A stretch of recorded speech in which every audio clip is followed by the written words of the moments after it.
Office healthy kitchen இன்றைக்கி பார்த்திங்கன்னா வந்து நண்டு கிரேவி எப்படி பண்ணலான்னு பார்க்கலாம் வாங்க. இது பார்த்திங்கன்னா சூப்பராக இருக்கும் இந்த நண்டு கிரேவி. உங்களுக்கு கோல்டு பிடிச்சிருக்கு இந்த மாதிரி கிளைமேட்டில் வந்து பார்த்திங்கன்னா கோல்டு இருக்குன்னா நண்டு வச்சு சாப்பிட்டாலே சளியெல்லாம் நல்லா வந்து முறிஞ்சிரும். ஃபஸ்ட்டு அதுக்கு வந்து கொஞ்சமாக மசாலா அரைக்கணும்.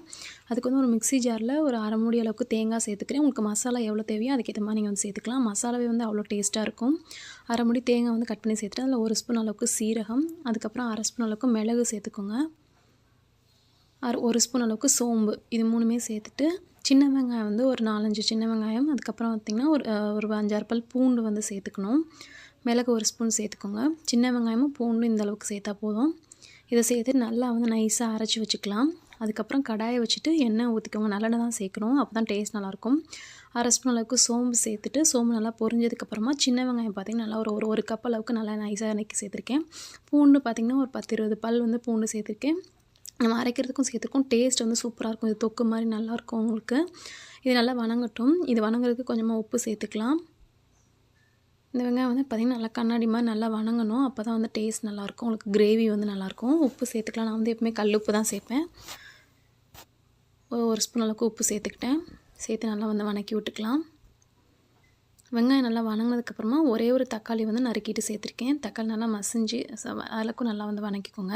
இப்போ இதுக்கு தேவையான மசாலா தூள் எல்லாமே சேர்த்துக்கலாம். ஒரு அரை டீஸ்பூன் அளவுக்கு மஞ்சத்தூள், 2 ஸ்பூன் அளவுக்கு மல்லித்தூள் சேர்த்துருக்கேன். அதுக்கப்புறம் ஒரு ஸ்பூன் அளவுக்கு பார்த்திங்கன்னா தனி மிளகாய் தூள் சேர்த்துருக்கேன். உங்களுக்கு காரம் எப்படி தேவையோ அதுக்கேற்ற மாதிரி வந்து சேர்த்துக்கோங்க. ஏன்னா நம்ம பெப்பர் வந்து சேர்த்துருக்கோம், அதனால் வந்து காரம் பார்த்து வந்து சேர்த்துக்கோங்க. இது நல்லா பார்த்திங்கன்னா வந்து வணக்கி விட்டுக்கோங்க. இந்த பார்த்திங்கன்னா நண்டு வந்து நல்லா கழுவி வச்சுருக்கேன். அதுக்கப்புறம் வணக்கின மசாலாவில் வந்து நம்ம ஏற்கனவே தேங்காய் அரைச்சி வச்சுருக்கோம்ல, அதையும் சேர்த்துக்கோங்க. தேங்காய் அரைச்சி சேர்த்துட்டு நம்ம கொஞ்சமாக தண்ணி ஊற்றி சேர்த்துக்கலாம். மிக்ஸி ஜாரில் கொஞ்சம் தண்ணி இருக்கும், அதை ஊற்றி சேர்த்துக்கலாம்.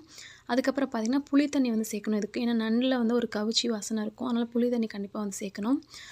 ஒரு 1/4 கப் அளவுக்கு புளி தண்ணி சேர்த்துருக்கேன். சேர்த்து நல்லா மிக்ஸ் பண்ணிவிட்டு நம்ம ஏற்கனவே சுத்தம் பண்ணி வச்சுருக்க நண்டை வந்து இந்த ஸ்டேஜில் சேர்த்துக்கலாம். அடுப்பு வந்து சிம்மில் வச்சுக்கோங்க, இல்லைனா தீஞ்சிரும். பார்த்திங்கன்னா நண்டு வந்து நான் நல்லா சுத்தம் பண்ணி வச்சுருக்கேன். இதை வந்து சேர்த்துக்கலாம். இதை சேர்த்துட்டு நல்லா வந்து ஒரு மிக்ஸ் பண்ணிக்கோங்க. மிக்ஸ் பண்ணிவிட்டு இந்த நண்டு மூழ்கிற அளவுக்கு கொஞ்சம் தண்ணி ஊற்றிக்கணும், அப்போ தான் நண்டு வந்து வேகும். தண்ணி ஊற்றிட்டு மூடி போட்டு நல்லா வந்து இது கொதிக்கட்டும். இந்த நண்டு குழம்பு வச்சு சாப்பிட்டிங்கன்னா அந்த சளி எல்லாமே உங்களுக்கு சாப்பிடும்போதே சளி எல்லாமே நல்லா வந்து வந்துடும், உங்களுக்கு தெரியும். பார்த்திங்கன்னா ஓரளவுக்கு தண்ணி ஊற்றிட்டேன். தண்ணி வந்து நல்லா வந்து மூடி போட்டுட்டு நல்லா வேக வச்சு எடுத்துக்கலாம். தண்ணி நல்லா சுண்டணும், அப்போ தான் உங்களுக்கு வந்து நல்லாயிருக்கும் டேஸ்ட்டு. இந்த நண்டு மசாலா பார்த்திங்கன்னா நண்டை விட அதில் இருக்க மசாலா வந்து அவ்வளோ டேஸ்ட்டாக இருக்கும். இட்லி தோசைக்கெலாம் ரொம்பவே அருமையாக இருக்கும். பார்த்திங்கன்னா ஓரளவுக்கு தண்ணி வற்றிருச்சு. இன்னும் கொஞ்சம் உங்களுக்கு இதே மாதிரி வேணும்னா நீங்கள் வந்து குழம்பு மாதிரி கூட எடுத்துக்கலாம். இல்லை நல்லா தண்ணி வற்றி கிரேவியாக வேணும்னா இன்னும் கொஞ்சம் சுண்டை விட்டு எடுத்திங்கன்னா சூப்பராக நண்டு கிரேவி வந்து ரெடி ஆயிடுச்சு. கண்டிப்பாக எல்லாருமே ட்ரை பண்ணி பாருங்கள். இந்த கிளைமேட்டுக்கு சளி பிடிச்சிருக்கு அப்படின்னா கண்டிப்பாக நண்டு வச்சு சாப்பிடுங்க, ரொம்பவே நல்லாயிருக்கும். இந்த வீடியோ உங்களுக்கு பிடிச்சிருந்துச்சுன்னா இந்த சேனலை மறக்காமல் சப்ஸ்கிரைப் பண்ணிக்கோங்க. தேங்க்யூ.